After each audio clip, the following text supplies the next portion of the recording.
નમસ્કાર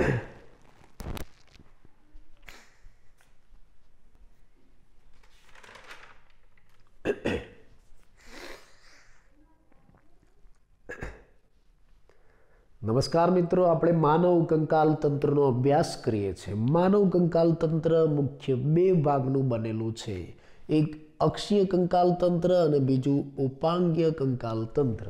આ અક્ષીય કંકાલ તંત્ર ખોપરી, કરોડસ્તંભ, ઉરોસ્થિ અને પાંસળીઓનું બનેલું છે, જ્યારે ઉપાંગીય કંકાલ તંત્ર એ મેખલાઓ અને ઉપાંગ અસ્થિઓનું બનેલું છે। આ મેખલાઓ પાછી બે પ્રકારની, સ્કંદ મેખલા અને નિતંબ મેખલા। સ્કંદ મેખલા સાથે અગ્ર ઉપાંગના અસ્થિ જોડાય, જ્યારે નિતંબ મેખલા સાથે પશ્ચ ઉપાંગના અસ્થિઓ જોડાય। આ જે સ્કંદ મેખલા છે ને એ આપણો ખભો બનાવે, અને પ્રત્યેક સ્કંદ મેખલામાં મુખ્ય બે અસ્થિઓ હોય, એક અક્ષક અને બીજું સ્કંધાસ્થિ। આ સ્કંધાસ્થિમાં એક સ્કંદાગ્ર પ્રવર્ધ છે, અને સ્કંદાગ્ર પ્રવર્ધની નીચે એક ખાડો છે, જેને સ્કંદ ઉલુખલ કહેવાય। આ રહ્યો આ ખાડો, સ્કંદ ઉલુખલ। અને આ સ્કંદ ઉલુખલ નામનો ખાડો છે, એમાં આપણા અગ્ર ઉપાંગના અસ્થિઓ જોડાય, આપણા હાથના અસ્થિઓ જોડાય। આપણું અગ્ર ઉપાંગ એટલે આપણું હાથ। આપણા હાથને આપણે 12 થી 4 ભાગમાં વહેંચી શકીએ છીએ।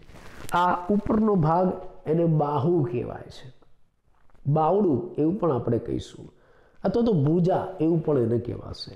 આ કોણી સુધીનો ઉપરનો ભાગ, અને કોણીથી નીચેનો આ જે ભાગ છે ને અગ્રબાહુ કહેવાય। આ અગ્રબાહુ, અહીંયા આ કાંડું છે, અને કાંડા પછી આ હસ્ત કહેવાય। આ હસ્તમાં હથેળી અને આવી આંગળીઓ આવેલી છે। તો ચલો આપણા આ જે અગ્ર ઉપાંગ છે, આપણો જે આ હાથ છે, એમાં કયા હાડકાં ગોઠવાયેલા છે, આપણે એનો વિગતવાર અભ્યાસ કરીએ કે ભાઈ આપણે જેને બાહુ કહીએ છીએ ને, એ બાહુની અંદર આવું એક લાંબુ નળાકાર અસ્થિ આવેલું છે, એને ભુજાસ્થિ કહેવાય છે। તો આ પહેલું ભુજાસ્થિ એક આ બાહુમાં છે। પછી આ જે અગ્રબાહુનો ભાગ છે ને, એમાં બે અસ્થિઓ આવેલા છે, આવા જો આવા બે અસ્થિઓ છે। એમાંનું આ એક અસ્થિ છે એ અરીય અસ્થિ છે, અને આ બીજું અસ્થિ છે એ પ્રકોષ્ઠાસ્થિ છે। એટલે સાથે આપણે બોલવું હોય તો અરીય પ્રકોષ્ઠાસ્થિ, આવા બે અસ્થિઓ ક્યાં છે? આપણા અગ્રબાહુના ભાગે। અને પછી આપણું જે કાંડું છે ને, એ કાંડું નાના નાના ગોળાકાર 8 અસ્થિઓનું બનેલું છે। આપણું કાંડું જો એમાં આવા 1 2 3 4 5 6 7 ને 8 અસ્થિઓ આવેલા છે, જેને મણિબંધાસ્થિઓ કહેવાય છે। મણિબંધાસ્થિઓ કેટલા છે? 8, અથવા તો કાંડાના અસ્થિઓ પણ કહેવાય। હવે આપણો જે આ હસ્તનો ભાગ છે, એમાં હથેળી છે।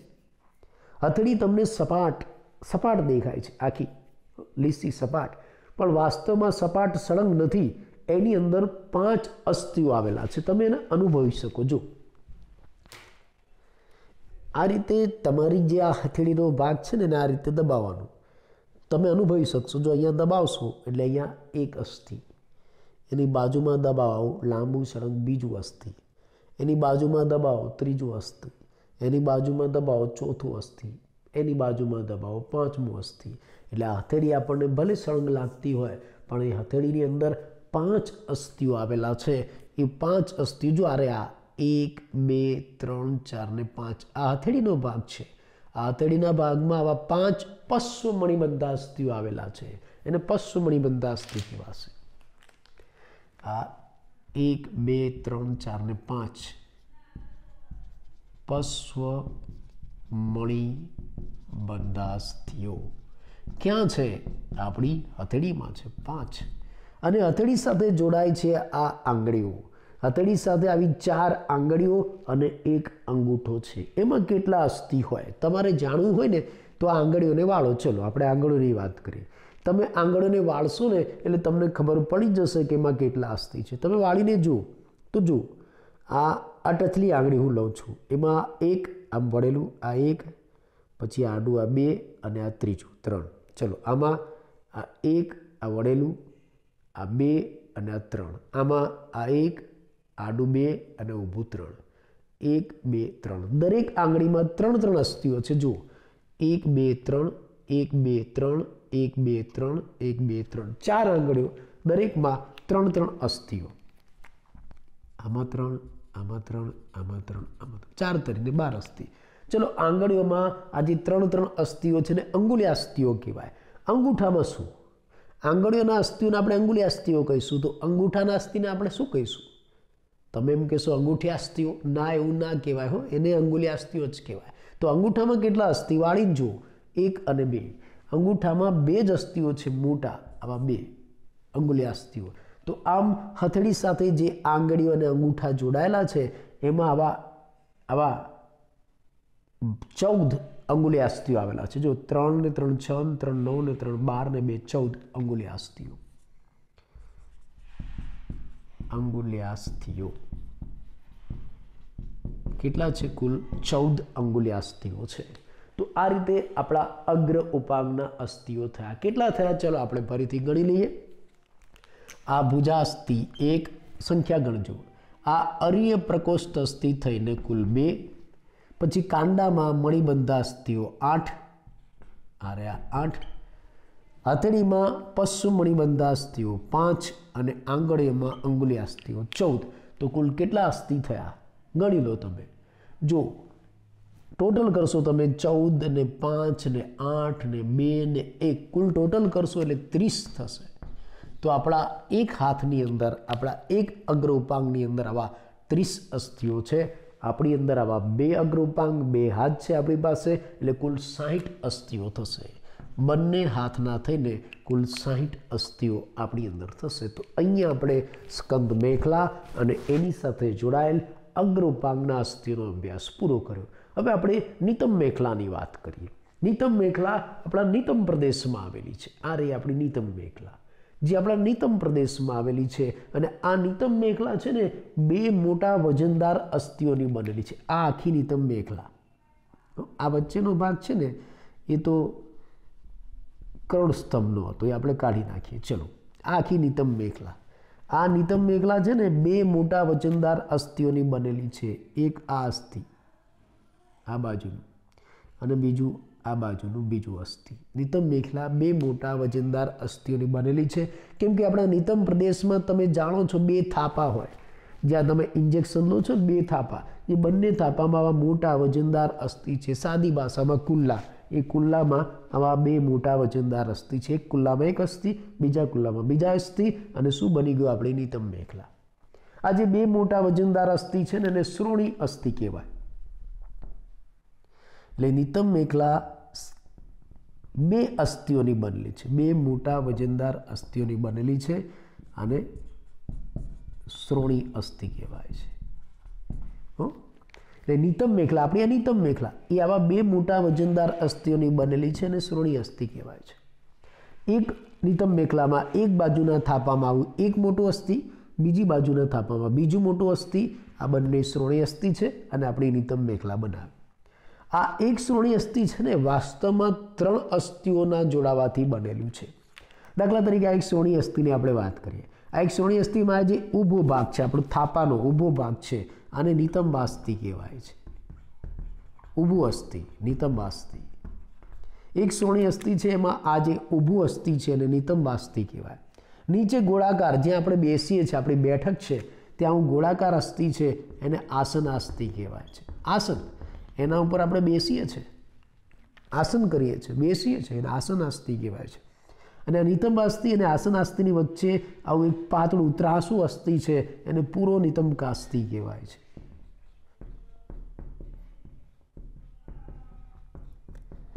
આમ ભલે આપણને આપણા થાપામાં આવું એક મોટું વજનદાર અસ્થિ દેખાતું હોય જેને આપણે શ્રોણી અસ્થિ કહીએ છીએ એક જ અસ્થિ છે પણ વાસ્તવમાં તમે જોશો તો તમને એક જ અસ્થિ દેખાય આખું સળંગ પણ વાસ્તવમાં એ 3 અસ્થિઓના જોડાવાથી બને છે એક નિતંબાસ્થિ બીજું નીચે રહેલું આસનાસ્થિ અને ત્રાસુ પૂરો નિતંબકાસ્થિ આ 3 જોડાય ને ત્યારે એક મોટું વજનદાર શ્રોણી અસ્થિ બને અને આ 3 જ્યાં જોડાય આ 1 આ 2 અને આ 3 જ્યાં જોડાય ત્યાં સાઈડમાં આવું પાર્શ્વ બાજુએ એક ખાડો પડે છે એને નિતંબ ઉલુખલ કહેવાય અનિતંબ ઉલુખલ અને આ નિતંબ ઉલુખલ નામનો જે ખાડો છે એમાં આપણું પશ્ચિમ ઉપાંગનું અસ્થિ જોડાય છે. પહેલું અસ્થિ આ રહ્યું, ઉર્વસ્થિ, સાથળનું અસ્થિ, આપણા પશ્ચિમ ઉપાંગનું પહેલું અસ્થિ અહીંયા જોડાય. સાથળનું અસ્થિ, પગનું અસ્થિ જોડાય, અહીંયા પણ જોડાય બંને બાજુ. ખ્યાલ આવે? તો આવી આપણી આ નિતંબ મેખલા છે, તમે જોઈ શકો છો. નિતંબ પ્રદેશમાં નિતંબ મેખલા આવેલી છે, જે આવા બે મોટા વજનદાર અસ્થિઓની બનેલી છે, જેને શ્રોણી અસ્થિ કહેવાય. આ શ્રોણી અસ્થિ વાસ્તવમાં આવા 3 અસ્થિઓ જોડાવાથી બને છે. એક ઊભું નિતંબાસ્થિ, નીચે ગોળાકાર આવું આસનાસ્થિ, વચ્ચે ત્રાસુ આવું પૂર્વ નિતંબકાસ્થિ. આ 1, 2 ને 3 અસ્થિઓ જ્યાં જોડાય ત્યાં સાઈડમાં આવો ખાડો પડે, જેને નિતંબ ઉલુખલ કહેવાય, જેમાં આપણા પશ્ચોપાંગના અસ્થિ, આપણું સાથળનું અસ્થિ જોડાય છે. બીજું, આ બંને અસ્થિઓ આગળના ભાગે વક્ષ બાજુએ પૂર્વ નિતંબકાસ્થિ દ્વારા જોડાય છે. બંને અસ્થિઓ આગળના ભાગે આ જે પૂર્વ નિતંબકાસ્થિ છે ને એના દ્વારા જોડાય છે. વચ્ચે આવું કાસ્તિમય તંતુમય જોડાણ હોય છે, જેને પૂર્વ નિતંબકાસ્થિ સંધાન કહેવાય છે. નિતંબકાસ્થિ સંધાન એટલે બંને શ્રોણી અસ્થિઓ આગળ વક્ષ બાજુએ એકબીજા સાથે પૂર્વ નિતંબકાસ્થિ દ્વારા જોડાય છે ને આ જોડાણ તંતુમય પેશીનું બનેલું છે, જેને પૂર્વ નિતંબકાસ્થિ સંધાન કહેવાય છે. તો આ રીતે આપણી આ નિતંબ મેખલા બને છે નીચે નિતંબ પ્રદેશના ભાગે, અને એની સાથે આપણા પશ્ચિમ ઉપાંગના અસ્થિઓ જોડાય. હવે પશ્ચિમ ઉપાંગમાં કેટલા અસ્થિઓ છે આપણે એની વાત કરીએ. તો અહીંયા મેં તમને આપણું પશ્ચિમ ઉપાંગ દોરીને બતાવ્યું છે. આપણું પશ્ચિમ ઉપાંગ, આપણું પગ, એમાં પણ 12 થી 4 ભાગ તમને દેખાય. કયા 4 ભાગ? ચલો હું તમને બતાવું. જો આ પહેલો આ જાંઘનો ભાગ, સાથળ એને કહેવાય. આ રહ્યું આ સાથળ. આટલો જે ભાગ છે ને એને આપણે સાથળ અથવા તો જાંઘ કહીશું. ક્યાં સુધી? આપણા નિતંબ પ્રદેશથી લઈને ઘૂંટણ સુધીનો ભાગ એ સાથળનો જાંઘનો ભાગ છે. પછી ઘૂંટણથી નીચેનો ભાગ આ છે નળક એને કહેવાય છે. આ જે આટલો ભાગ છે ને એને નળક કહેવાય, આ નળક. અને પછી આપણી આ ઘૂંટીનો ભાગ, આ ઘૂંટીને ઇંગ્લિશમાં ગુલ્ફ પણ કહેવાય છે, ઘૂંટી. અને પછી એની નીચે આપણો પંજાનો ભાગ. એટલે આપણા પગમાં 12 થી તમને આવા 4 ભાગ દેખાશે: સાથળ, નળક, ઘૂંટી અને પંજો. હવે એમાં હાડકાં કયા છે, અસ્થિઓ કયા છે, આપણે એને ઓળખીએ. આજે આપણો સાથળનો ભાગ છે ને એમાં શરીરનું સૌથી લાંબામાં લાંબુ અસ્થિ આ રહેલું. આ સાથળના ભાગે, જાંઘના ભાગે આવું શરીરનું સૌથી લાંબામાં લાંબુ અસ્થિ આવેલું છે, જેને ઉર્વસ્થિ કહેવાય છે. આ ઉર્વસ્થિ, ઉરોસ્થિ નહીં, ઉરોસ્થિ આપણા છાતીના ભાગે જે અસ્થિ આવેલું છે ઉરોસ્થિ, અને આ ઉર્વસ્થિ. અદલા બદલી ન થઈ જાય નહીતર તકલીફ થશે. આને છાતીએ ન જોડી દેતા. આ શરીરનું સૌથી લાંબામાં લાંબુ અસ્થિ ઉર્વસ્થિ છે. તમને પ્રશ્ન સ્વરૂપે પણ પૂછાય, આપણા શરીરનું સૌથી લાંબામાં લાંબુ અસ્થિ કયું? સાથળનું, જેને શું કહેવાય? ઉર્વસ્થિ. તો પછી તમને પ્રશ્ન એમ થાય કે નાનામાં નાનું અસ્થિ કયું હશે? જાણો છો, નાનામાં નાનું અસ્થિ આપણા શરીરનું પેંગડું. કયું છે? પેંગડું. શરીરનું નાનામાં નાનું અસ્થિ એટલે પેંગડું. અને પેંગડું ક્યાં છે? આપણા કાનમાં છે. આપણા કાનમાં 3 અસ્થિઓ, હથોડી, એરણ અને પેંગડું. એમાંથી પેંગડું આપણા શરીરનું સૌથી નાનામાં નાનું અસ્થિ છે. અને સૌથી મોટામાં મોટું અસ્થિ કયું? ઉર્વસ્થિ છે. એટલે આ સાથળના ભાગે તમને આવું ઉર્વસ્થિ દેખાશે. હા, આ જે નળકનો ભાગ છે, આ સાથળનો ભાગ ઉર્વસ્થિ, જે ઘૂંટણ સુધી આવેલો હોય, એની નીચેનો ભાગ નળક. નળકમાં 2 અસ્થિઓ છે. કયા 2 અસ્થિઓ?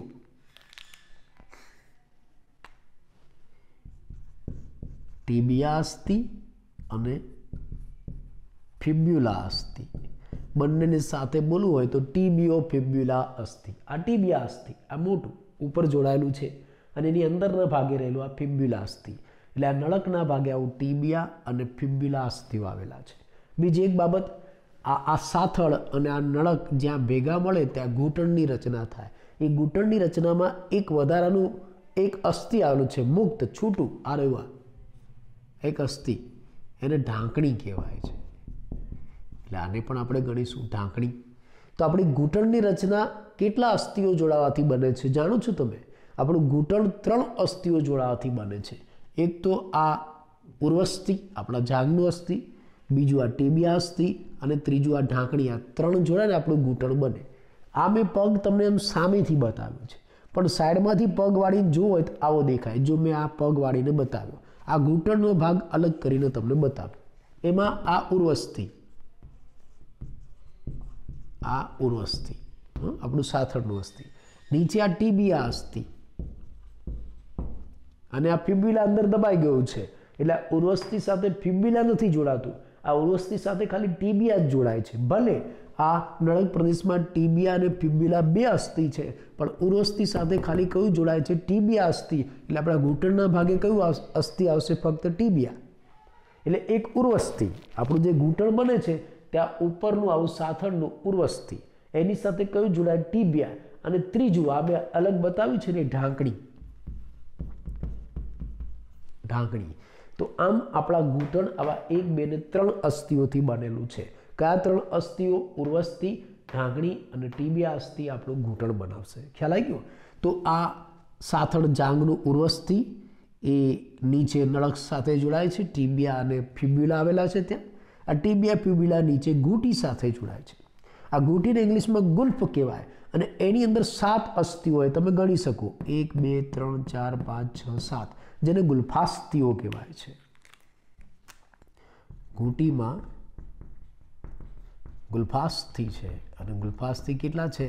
7 છે. 7 ગુલ્ફાસ્થિ ઘૂંટીના ભાગે, જેને આપણે પગની પાની કહીએ છીએ, ઘૂંટી કહીએ છીએ. એમાં આવા 1, 2, 3, 4, 5, 6 અને 7 ગુલ્ફાસ્થિઓ આવેલા છે. પછી આપણા પગનો પંજો આવે. પંજામાં આ જે તળિયાનો ભાગ છે ને પદતલ કહેવાય. આ પગનું તળિયું આપણું. પગના તળિયામાં પણ તમે દબાવીને જોજો, ભલે પગનું તળિયું તમને સળંગ લાગે, પણ દબાવીને જોજો તો એની અંદર પણ હાથની જેમ તમને 5 અસ્થિઓ જોવા મળશે. 1, 2, 3, 4 ને 5, જેને પશ્વ ગુલ્ફાસ્થિ કહેવાય છે. પશ્વ ગુલ્ફાસ્થિ કેટલા છે? 5. પછી તમે પગની આંગળીઓ ગણો વાળીને, જેમ હાથની આંગળીઓ આપણે વાળીને ગણી એની અંદર કેટલા અસ્થિઓ છે, એમ પગની આંગળીઓ અને અંગૂઠાને વાળીને ગણજો તો એની અંદર પણ દરેક આંગળીમાં, 4 આંગળી છે ને, દરેક આંગળીમાં 3 અસ્થિઓ હશે. આ રીતે આમાં 3, આમાં 3, આમાં 3, આમાં 3, 4 આંગળીઓ, પગની 4 આંગળીઓમાં નાના આવા 3 અસ્થિઓ હશે. જ્યારે અંગૂઠામાં આવા 2 જ અસ્થિ હશે. એટલે હાથની આંગળીઓની જેમ. તો અહીંયા પગની સાથે, પદતલની સાથે જે આંગળીઓ જોડાયેલી છે એમાં આવા 14 અંગુલ્યાસ્થિઓ છે. અંગુલ્યાસ્થિ, અંગુલ્યાસ્થિ કેટલા થયા? 14. દરેક જે આંગળીઓ છે નાની એની અંદર આવા 1, 2, 3, 1, 2, 3, 1, 2, 3 એવા 3 અંગુલ્યાસ્થિઓ હશે. 1, 2, 3 ને 4, 3 ને 3 6, 3 9 ને 3 12. અને અંગૂઠો છે ને એમાં 2 મોટા અંગુલ્યાસ્થિઓ હશે. એટલે 12 ને 2 14, એટલે અંગુલ્યાસ્થિઓ 14. તો આમ આપણા આ પશ્વોપાંગ એટલે કે પગના અસ્થિઓની ગોઠવણી આપણે જોઈ. ફરી એકવાર કહી દઉં, પગમાં પહેલો ભાગ સાથળનો, બીજો નળકનો, ત્રીજો ઘૂંટીનો અને ચોથો પંજાનો. સાથળમાં આવું શરીરનું સૌથી લાંબામાં લાંબુ મોટામાં મોટું અસ્થિ ઉર્વસ્થિ છે. નળકમાં ટીબિયા અને ફિબ્યુલા નામના 2 અસ્થિ છે. અહીંયા જ્યાં સાથળ અને નળક જોડાય ત્યાં ઘૂંટણની રચના થાય. ઘૂંટણમાં એક વધારાનું અસ્થિ આવેલું છે, ઢાંકણી. નીચે જે ઘૂંટીનો ભાગ છે એમાં 7 ગુલ્ફાસ્થિઓ છે. પંજો છે એમાં આવું પદતલ અને આંગળીઓ છે. પગનું જે તળિયું છે એમાં 5 પશ્વ ગુલ્ફાસ્થિઓ છે અને આંગળીઓમાં આવા 14 અંગુલ્યાસ્થિઓ આવેલા છે. એટલે કુલ ટોટલ આ પશ્વોપાંગમાં કેટલા અસ્થિ થયા? આ ઉર્વસ્થિ 1, ટીબિયા અને ફિબ્યુલા 2, આ ઢાંકણીનું 1, એવી જ રીતે આ ઘૂંટી ગુલ્ફાસ્થિ 7, પશ્વ ગુલ્ફાસ્થિ 5, અંગુલ્યાસ્થિઓ 14. ટોટલ કરો, આ 1, 2 ને 2 4 ને આ 7, આ 5 અને આ 14 બધાનું ટોટલ કરો તો પશ્વોપાંગમાં કુલ 30 અસ્થિઓ થશે. એટલે આપણા એક પગમાં 30, બંનેના થઈને પશ્વોપાંગના બંને પગના થઈને 60 અસ્થિઓ આપણા પશ્વોપાંગમાં જોવા મળશે. તો અહીંયા આપણે મેખલાઓ અને ઉપાંગ અસ્થિઓ સાથે આપણા માનવ કંકાલ તંત્રના અસ્થિઓનો પરિચય પૂરો કર્યો. હવે તમને પ્રશ્ન થાય કે આપણા માનવ કંકાલ તંત્રમાં કુલ કેટલા અસ્થિઓ છે? તો આપણે અત્યાર સુધી જે બધા અસ્થિઓ ભણ્યા એની ગણતરી કરી નાખીએ. ચાલો કે ભાઈ માનવ કંકાલ તંત્ર બે ભાગનું બનેલું, અક્ષીય અને ઉપાંગીય કંકાલ તંત્ર. અક્ષીય કંકાલ તંત્ર ખોપરી, કરોડસ્તંભ, ઉરોસ્થિ અને પાંસળીઓનું બનેલું છે. વળી પાછી આ ખોપરી છે ને એ મસ્તક પેટી, ચહેરાના અસ્થિ, મધ્યકર્ણના અસ્થિ અને નીચલા જડબાના અસ્થિઓની બનેલી છે. ચાલો હવે આપણે આના અસ્થિઓ, આના હાડકાઓ ગણી નાખીએ. તમે જાણો છો કે ભાઈ મસ્તક પેટીમાં કેટલા અસ્થિ છે? 8. ગણતા રહેજો હો. ચહેરામાં કેટલા? 14. મધ્યકર્ણના બંને કાનના થઈને કુલ 6 અને નીચલા જડબામાં એક જ અસ્થિ. ગણો જોઈએ. 14 ને 6 20 ને 8 28 ને 29 અસ્થિઓ ક્યાં છે? આપણી ખોપરીમાં 29 અસ્થિઓ. અને આપણા કરોડસ્તંભમાં કેટલા અસ્થિ? 26. આપણું કરોડસ્તંભ 26 કશેરુકાનું બનેલું છે. છાતીના ભાગે ઉરોસ્થિ ફક્ત એક જ અસ્થિ છે અને એની સાથે 12 જોડ પાસળીઓ એટલે કુલ 24 અસ્થિઓ જોડાયેલા છે. તો આ રીતે આ 29, આ 26, આ એક ઉરોસ્થિ 1 અને પાસળીઓ 24, કુલ કેટલા અસ્થિ થયા? ખોપરી, કરોડસ્તંભ, ઉરોસ્થિ અને પાસળીઓ એટલે કે અક્ષીય કંકાલ તંત્રમાં કુલ કેટલા અસ્થિ થયા? તો 29 ને 31 અને 26 ને 24 પાછા 50, 50 ને 30 કુલ 80 અસ્થિ થયા. એટલે આપણા અક્ષીય કંકાલ તંત્રમાં 80 અસ્થિ થયા. ચલો ઉપાંગીય કંકાલ તંત્રમાં કેટલા? ધ્યાનથી જોજો અને યાદ કરજો. ઉપાંગીય કંકાલ તંત્ર મેખલાઓ અને ઉપાંગ અસ્થિઓનું બનેલું છે. આપણી સ્કંદ મેખલામાં કેટલા અસ્થિ? આપણી સ્કંદ મેખલામાં બંને સ્કંદ મેખલાના થઈને કુલ 4 અસ્થિ થાય. સ્કંદ મેખલાના 4 અસ્થિ. તો નિતંબ મેખલામાં કેટલા? નિતંબ મેખલામાં આવા 2 મોટા વજનદાર અસ્થિ છે એટલે નિતંબ મેખલા 2 અસ્થિઓની બનેલી છે. ચલો ઉપાંગની વાત કરીએ તો બંને અગ્ર ઉપાંગના થઈને કુલ કેટલા અસ્થિ? એક અગ્ર ઉપાંગમાં 30, બંનેના થઈને 60 એટલે અગ્ર ઉપાંગમાં 60 અસ્થિ થયા. ચલો પશ્વ ઉપાંગમાં કેટલા અસ્થિ? એક પશ્વ ઉપાંગમાં 30, બંનેના થઈને 60 એટલે પશ્વ ઉપાંગમાં પાછા 60 થયા. ચલો આ બધા જ ઉપાંગીય અસ્થિઓની ગણતરી કરી નાખીએ. મેખલાના થઈને કેટલા થયા? 4 ને 2 6. નિતંબ મેખલા અને સ્કંદ મેખલાના થઈને કુલ 6 અસ્થિ થયા. એવી રીતે અગ્ર અને પશ્વ ઉપાંગના થઈને કુલ કેટલા અસ્થિ થાય? 6 દુ ને 12 120. 120 પ્લસ 6 એટલે કે 126 અસ્થિઓ આપણા ઉપાંગીય કંકાલ તંત્રમાં છે. 126 ઉપાંગીય કંકાલ તંત્રના 126, અક્ષીય કંકાલ તંત્રના 80. 126 પ્લસ 80 એટલે કુલ 206 અસ્થિઓ આપણા માનવ કંકાલ તંત્રમાં જોવા મળશે. તો આપણા માનવ કંકાલ તંત્રમાં કુલ કેટલા અસ્થિ થયા? 206, જેમાંથી 80 અસ્થિઓ અક્ષીય કંકાલ તંત્રના અને 126 અસ્થિઓ ઉપાંગીય કંકાલ તંત્રના. સમજાઈ ગયું? આના ઉપરથી હાડકાની ગણતરી ઉપરથી તમને અલગ અલગ પ્રશ્ન MCQ પણ પૂછાય. દાખલા તરીકે તમને એવો પ્રશ્ન પૂછાય કે ભાઈ કોઈ એક વ્યક્તિ છે એનો અકસ્માત થયો અને અકસ્માતે એનો એક હાથ કપાઈ ગયો તો એ વ્યક્તિની અંદર કેટલા અસ્થિઓ બાકી રહેશે? કેટલા બાકી રહે? આપણા કંકાલ તંત્રમાં, માનવ કંકાલ તંત્રમાં કુલ 206 અસ્થિઓ હોય, એમાંથી એક હાથના 30 અસ્થિઓ જતા રહે તો કેટલા બાકી રહે? 176. આવા અલગ અલગ પ્રશ્નો તમને પૂછાય. ક્યાંક કોકનો હાથ કાપી નાખે, ક્યાંક કોકનો પગ કાપી નાખે, ક્યાંક કોકના બંને હાથ ને પગ કાપી નાખે ને પછી કેટલા બાકી રહ્યા, આવા પ્રશ્નો તમને પૂછાય. તો આમ આપણા માનવ કંકાલ તંત્રમાં આવા જુદા જુદા પ્રકારના 206 અસ્થિઓ આવેલા છે અને આ 206 અસ્થિઓ એકબીજા સાથે જુદા જુદા પ્રકારના સાંધાઓ દ્વારા જોડાય છે અને એટલે જ આપણા શરીરમાં હલનચલન અને પ્રચલન શક્ય બને છે. અને આપણા શરીરમાં હલનચલન અને પ્રચલન કરવા માટે તાકાત જે આપે છે ને એ સ્નાયુ આપે છે. એટલે સ્નાયુના બળ દ્વારા આપણા શરીરમાં હલનચલન અને પ્રચલન થાય છે. સાંધાઓ તો ખાલી ઉચ્ચાલન આધાર બિંદુ પૂરો પાડે છે. આપણા શરીરમાં મુખ્ય 3 પ્રકારના સાંધાઓ છે. અલગથી પૂછાતો પ્રશ્ન સાંધાઓ. આપણા શરીરમાં મુખ્ય 3 પ્રકારના સાંધા છે. કયા 3 પ્રકારના? અચલ સાંધો, અંશત ચલ સાંધો અને મુક્ત ચલ સાંધો. મુખ્ય 3 પ્રકારના સાંધા. ફરી એકવાર, આપણા શરીરમાં મુખ્ય 3 પ્રકારના સાંધા છે. અચલ સાંધો, અંશત ચલ સાંધો અને મુક્ત ચલ સાંધો. અચલ સાંધાને તંતુમય સાંધો પણ કહેવાય, અંશત ચલ સાંધાને કાસ્તિમય સાંધો કહેવાય અને મુક્ત ચલ સાંધાને સાયનોવિયલ સાંધો કહેવાય. આવું કેમ? ચાલો આપણે જોઈએ. નામ ઉપરથી જ તમને ખબર પડશે. અચલ સાંધો જેમાં હલનચલન ન થાય, અંશત ચલ સાંધો જેમાં થોડું ઘણું મર્યાદિત હલનચલન થાય, મુક્ત ચલ સાંધો જે મુક્ત રીતે સ્વતંત્ર રીતે હલનચલન કરી શકે. આવો અચલ સાંધો ક્યાં છે? આપણી ખોપરીમાં, આપણી મસ્તક પેટીમાં છે.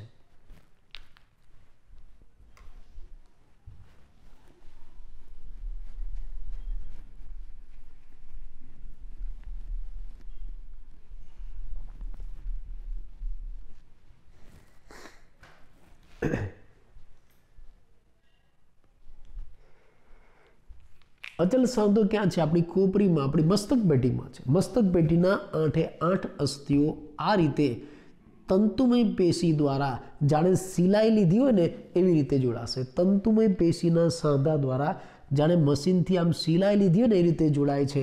માટે આ સાંધાને સીવન સાંધો કહેવાય છે. એટલે આવા અચલ સાંધા ક્યાં છે? આપણી ખોપરીમાં, આપણી મસ્તક પેટીના 8 અસ્થિઓ એકબીજા સાથે તંતુમય પેશી દ્વારા જોડાય છે. માટે આ અચલ સાંધાને તંતુમય સાંધો કહેવાય છે. અને આ સાંધા દ્વારા જે અસ્થિઓ જોડાય છે હલનચલન નથી કરી શકતા, માટે આ સાંધાને શું કહેવાય છે? અચલ સાંધો કહેવાય છે. ચલો બીજો છે અંશત અચલ સાંધો. ક્યાં જોવા મળશે? કરોડસ્તંભની કશેરુકાઓમાં. આપણું કર્ણસ્તંભ જે કશેરુકાનું બનેલું છે એ કશેરુકાઓ એકબીજા સાથે આવા અંશત અચલ સાંધા દ્વારા જોડાય છે. આ કશેરુકાઓ, આવી કરોડસ્તંભની કશેરુકાઓ એકબીજા સાથે કાસ્તિ દ્વારા જોડાય છે. આ કાસ્તિમય જોડાણ છે. માટે આ સાંધાને શું કહેવાય છે? કાસ્તિમય સાંધો, જે થોડું ઘણું હલનચલન કરી શકે છે. તો અંશત અચલ સાંધો ક્યાં છે? કરોડસ્તંભની કશેરુકાઓમાં. આ કશેરુકા વચ્ચે કાસ્તિ દ્વારા જોડાણ થાય છે એટલે કાસ્તિમય સાંધો કહેવાય છે. જે થોડું ઘણું હલનચલન કરે છે માટે એને અંશત અચલ સાંધો કહેવાય છે. મુક્ત ચલ સાંધો. મોટા ભાગે આપણા શરીરમાં મુક્ત ચલ સાંધા વધારે છે, આ બે ઓછા છે. મુક્ત ચલ સાંધો, આ મુક્ત ચલ સાંધો છે ને એમાં અસ્થિઓ ડાયરેક્ટ નથી જોડાતા. અસ્થિ વચ્ચે એક પોલાણ હોય છે, એ પોલાણમાં પ્રવાહી ભરેલું પોલાણ હોય છે અને પ્રવાહીને સાયનોવિયલ પ્રવાહી કહેવાય. માટે આ સાંધાને સાયનોવિયલ સાંધો કહેવાય. આવો સાયનોવિયલ સાંધો આપણા ઘૂંટણમાં છે. ચાલો આપણે આકૃતિ દ્વારા સમજીએ. અહીંયા મેં ઘૂંટણની આકૃતિ તમને બતાવી છે સાઈડમાંથી, આમ ઘૂંટણ વાળીને બતાવ્યું છે. આ ઘૂંટણની રચના 3 અસ્થિઓથી થાય. હમણાં જ મેં કહ્યું, આ એક ઉર્વસ્થિ છે, આ નીચે ટીબિયા અસ્થિ છે અને આ ઢાંકણી છે. આ 3 અસ્થિઓ ડાયરેક્ટ નથી જોડાતા. એની વચ્ચે આવું પોલાણ છે. આ રહ્યું પોલાણ, આ ગેપ, જેને સાયનોવિયલ કેવિટી કહેવાય છે. સાયનોવિયલ ગુહા ગુજરાતી કરવું હોય તો સાયનોવિયલ ગુહા, સાયનોવિયલ કેવિટી. અને એની ફરતે આવું આવરણ આવેલું છે. જો જે પોલાણ છે ને એની ફરતે આવરણ હોય જેને સાયનોવિયલ મેમ્બ્રેન, સાયનોવિયલ કલા કહેવાય છે. સાયનોવિયલ કલા, મેમ્બ્રેન. અને આ જે સાયનોવિયલ ગુહા છે, પોલાણ છે, એની અંદર પ્રવાહી ભરેલું હોય છે. આ રહ્યું આમાં, જેને સાયનોવિયલ ફ્લુઇડ કહેવાય છે. સાયનોવિયલ પ્રવાહી, સાયનોવિયલ ફ્લુઇડ, પ્રવાહી ભરેલું છે. એટલે આ પ્રવાહી ભરેલો સાંધો છે. કયું પ્રવાહી? સાયનોવિયલ પ્રવાહી. માટે આ સાંધાને શું કહેવાય છે? સાયનોવિયલ સાંધો. જે અસ્થિઓનું, હાડકાનું મુક્ત રીતે હલનચલન કરાવે છે માટે એને મુક્ત ચલ સાંધો કહેવાય છે. અને આ સાયનોવિયલ સાંધો, આ મુક્ત ચલ સાંધો છે, એના પણ આગળ મુખ્ય 5 પ્રકાર પડે છે. કેવા પ્રકાર પડે છે આપણે નેક્સ્ટ લેક્ચરમાં જોઈશું. એની પહેલાં આજે આપણે જે સમજ્યા ટૂંકમાં હું તમને કહી દઉં.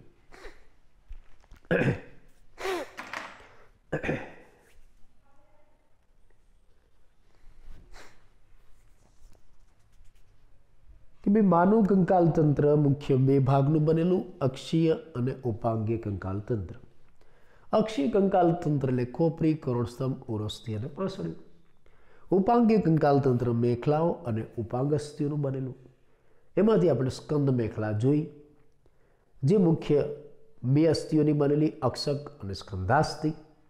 સ્કંધાસ્થિમાં સ્કંદ ઉલુખલ નામનો ખાડો, અને આ સ્કંદ ઉલુખલ નામના ખાડામાં આપણા અગ્ર ઉપાંગના અસ્થિઓ જોડાય. અગ્ર ઉપાંગમાં કયા અસ્થિ? તો પહેલું ભુજાસ્થિ, અહીંયા આપણા ભુજા, બાહુના ભાગે ભુજાસ્થિ. એની નીચે આ જે અગ્રબાહુ છે એમાં અર્ય અને પ્રકોષ્ઠ અસ્થિ, કાંડામાં મણિબંધાસ્થિ, હથેળીમાં પશ્ચિમ મણિબંધાસ્થિ, આંગળીઓમાં અંગુલિયાસ્થિઓ આવેલા છે. સંખ્યા આપણે ગણી લઈએ.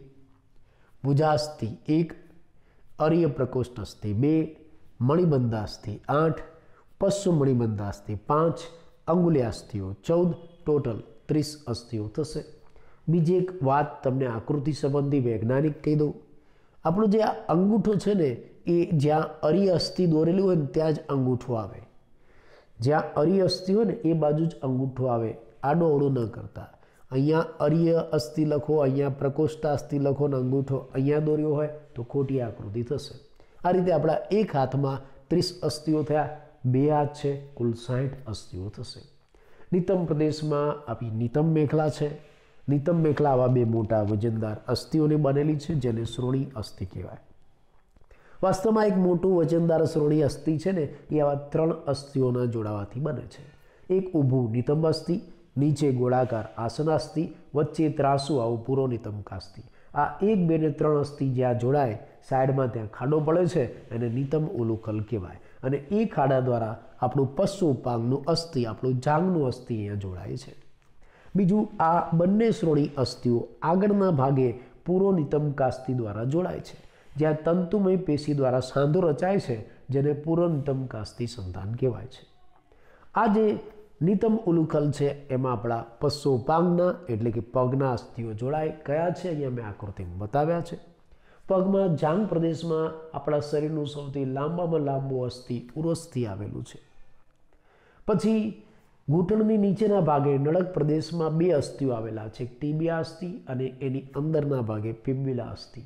આપણું ઘૂંટણ જે બને છે ને એમાં ત્રીજું એક વધારાનું અસ્થિ છે, ઢાંકણી. આ જે નળક છે નીચેના ભાગે ઘૂંટી બનાવે છે ને ઘૂંટીમાં આવા 7 ગુલ્ફાસ્થિઓ આવેલા છે. આપણા પગના તળિયાની અંદર 5 પશ્ચો ગુલ્ફાસ્થિઓ છે અને પગની આંગળીઓમાં 14 અંગુલિયાસ્થિઓ છે.